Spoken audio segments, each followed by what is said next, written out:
Koho zaujíma informácia ohľadom Extreme Boostu, čo je môj výživový doplnok na pečeň, ktorý mimo iné zmierňuje účinky opice po alkohole, tak je doskladnený, je vo všetkých Kauflandoch na celom Slovensku.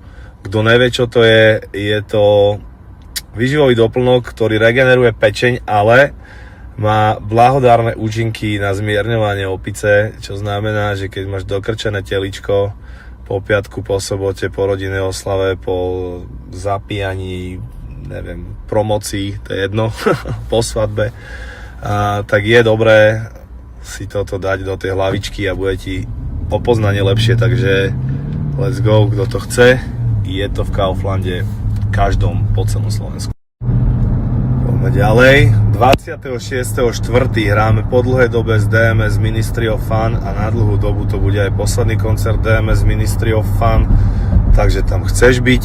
Lístky sú na Ticket Portal a budem tam launčovať jeden svoj nový produkt, dostanete ho tam zadarmičko do hubičky, takže tam chceš byť a hlavne koncerty DMS, vieš aké sú, takže obrovský Bášavel Ministry of Fun 26.4. lístky na Ticket Portal, vidíme sa tam. A do tretice 33. o polnoci, to znamená z 29. na 33. všetci povinne Spotify, Apple Music, Deezer, Tidal a všetky platformy proste, ktoré sú na streamovanie hudby, budú obsahovať môj nový album, neviem, v plnej verzii a následne, ak si to vypočuješ, si myslím, že si môžeš rovno ísť kúpiť lístok na krst tohoto albumu.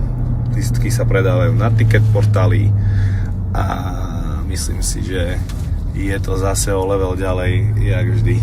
Takže let's go, 33. o polnoci je to tam.